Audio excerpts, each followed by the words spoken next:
This is part 3 of 4, Stegosaurus. What are the function of its plates? Follow et al. Concluded that plates function for heat regulation, acting as convection fins. Wind tunnel experiments with various model configurations, heat conduction calculations, and plate structure support this idea. Plates were heat dissipators, controllable through blood flow, temperature, and body position with respect to the wind, and of course the sun. The alternating pattern along the spine is one that optimizes airflow over the plates to promote cooling. Authors also observed the shape of the plates was particularly suited for maximizing heat loss while minimizing weight. For example, the base of each plate is constricted. Because this part was next to the heat radiated off the trunk, it would be wasteful to use the base to cool, so there's no wasted effort or mass. Another engineering efficiency is that the largest plates are above the body's greatest bulk. Along the narrow neck and tail, where less heat would have built up, the plates are smaller, as expected from an engineer's viewpoint. Farlow was part of another Stegosaurus plate study over 30 years later with Hayashi and Tattersall.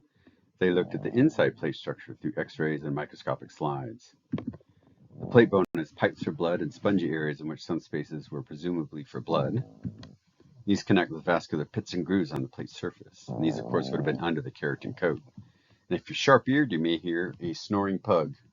I'm afraid she doesn't like to sleep alone. Here's a view of a stegosaur plate in lateral view, and then in bottom view, at the bottom there, 10 centimeter scale.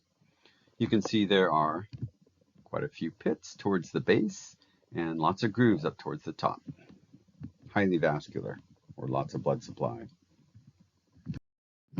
Alligator osteoderms, bony knobs in the skin, are similar to stegosaur plates.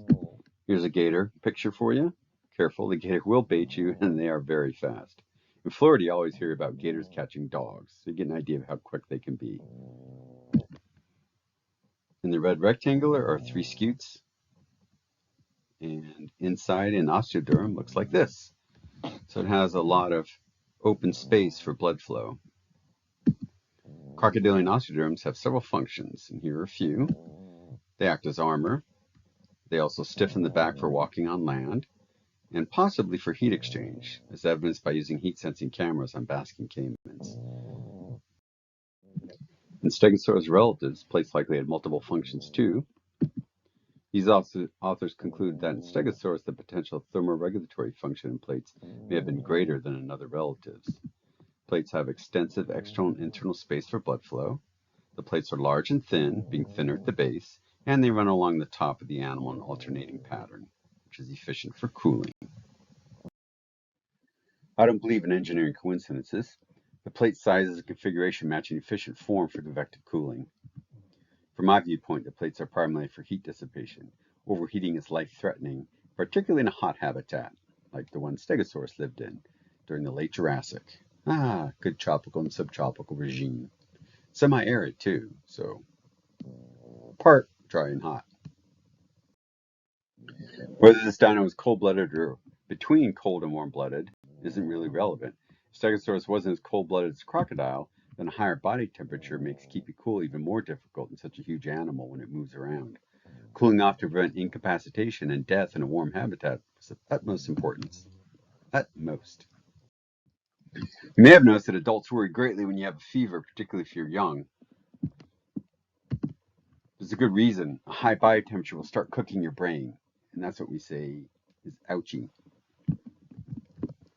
Nervous tissue of animals is the most susceptible to heat damage, and your body can't repair it or regrow it. It'd be like trying to uncook a fried egg.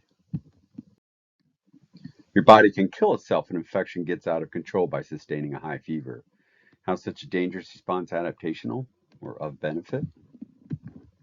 For each 1 degree Celsius rise, the metabolic rate jumps about 10%. Immune cells can move faster and enzymes react at a faster rate, resulting in faster mobilization of defenses and faster repair to hopefully quell the invaders before it's too late. Though that's not the whole story, of course. I'm afraid a fever response is not to cook and kill invading viruses or bacteria, as you may have heard or read.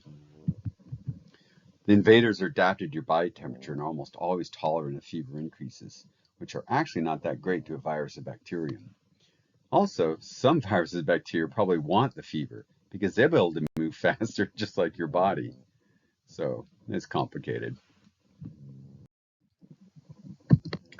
On a hot day, heat stress can cause collapse, so now predators have an easy meal, or a case of heat stroke can cause death. From the Mayo Clinic, this is your public service announcement. Heat stroke is a condition caused by your body overheating, usually a result of prolonged exposure to or physical exertion in high temperature. It can happen much sooner than you think. Heat stroke can occur if body temperature rises to 40 degrees Celsius or higher. You need emergency treatment. Untreated heat stroke can quickly damage your brain, as well as your heart, kidneys, and muscles. The damage worsens the longer treatment is delayed, increasing your risk of serious complications and, of course, even death. So please learn the signs for heat stress. Argument against the thermoregulation model. Carpenter, 1997, said it's only based on Stegosaurus stenops, not taking into account the family diversity in Stegosaurids. Species unusual in having the biggest plates. More common for Stegosaurus to have smaller plates and platy spines. Kentrosaurus and Stegosaurus armatus are equal in size to Stegosaurus stenops, yet they had smaller plates. Carpenter made more points, arguing against the thermoregulation model for Stegosaurus plates. He said Stegosaurids found outside North America lived in a similar, highly seasonal, semi-arid environment, as reflected by the rocks and fossils of the Morrison Formation in the Rocky Mountains, USA. So thermoregulation requirements should be the same. We'd expect larger plates in Stegosaurids that were just as large as Stegosaurus stenops. Therefore, thermoregulation was not the main function, although a heat dissipating function may have been incidental given their arrangement. Against the thermoregulation model, Carpenter further suggested that presenting the body with big plates inside view would have been a threat display to a rival, an intimidation display towards a predator, make you look big, puff up, like Puff the Big Magic Dragon. Visual effect may be embellished by pumping more blood into the plates, causing blushing. Blushing rather than thermoregulation may explain why the plates are well vascularized.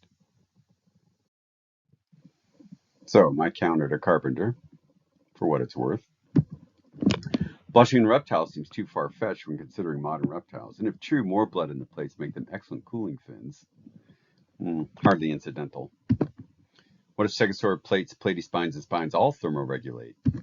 Spines along the back in Stegosaurus could function for cooling, as in bovine horns. There's a scimitar oryx. Perhaps spines are more efficient for cooling enclosed habitats, and plates are more open ones, where it's windy. Plus, you get a higher heat load, where there's less shade. Carpenter stated that since Stegosaurids across the globe lived in a similar semi-arid habitat, shouldn't ones as big as Stegosaurus have big plates too? Habitats across continental regions are more variable than he seems to consider. What if Stegosaurus lived in a more open habitat, say scrubland instead of woodland, where there's more sun, so a greater heat load, and more wind, which would help cool? Woodlands aren't that windy. So here are some reconstructions of the Stegosaurid family. Not all the members, but a good number of them.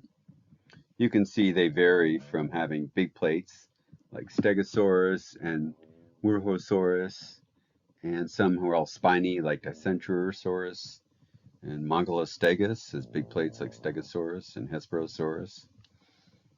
Miragaia, as you saw, has little plates and spiny plates and spines. So perhaps the diversity in body size and spine, spiny plates and plates is related to cooling and more closed, spiny or horn-like coolers in woodland, more open habitat, platy cooling fins in scrubland. It's just a thought. So how do we figure this out? We need more data. Stegosaurs are rare, so possible habitat differences of species cannot be determined without large sample sizes, and careful study of habitat variations reflected by all fossils found, as well as traits of fossil soil horizons and other sedimentary deposits, such as stream channels. And I saw this on the web recently, was most grotesque animal, stegosaur, who lived in Utah ages ago, is a freak of nature. That's a horrible thing to say. When you read things about animals that are anthropomorphizing or make them human qualities or ethos, it really doesn't make any sense. Sharks are not savage predators. They're just doing their thing, being sharks. Perfectly normal. Same as an ant, same as a fox, same as whatever animal you want to choose. It's just how they're adapted to live. So don't believe the hype when you read such things. I think she's a beauty. This was in 1912, early Reconstruction. She's got a good upright stance and the tail's off the ground. Those are all pluses in my book. Take a look at this dinosaur. You can tell me she's not gorgeous? We do have skin impressions from Stegosaurus, but nothing like this notosaur mummy. Notosaurs, of course, were the sister family to the Ankylosaurids. Notosaurids, no club tail. Ankylosaurids, club tail. We have some skin impressions from Hesperosaurus. Here's what the belly side looked like. This is the common, apparently ancestral dino skin type. Small polygonal scales that look pebbly. And the scales don't overlap. And on the back, there's a rosette. You can see a large ellipsoid scale in the middle, surrounded by a bunch of small polygonal scales, just like in the belly. Skin impressions from the Stegosaurid Gigantspinosaurus have these same patterns. Hope I said that name okay. I think there should be an extra vowel in there somewhere. Oh well. Stegosaurus did have dermal gular armor, osteoderms in the scaly skin of the throat region, as this mount shows. That's the end of part 3 of 4. TJ Spectives, Fossil Fun. Meow.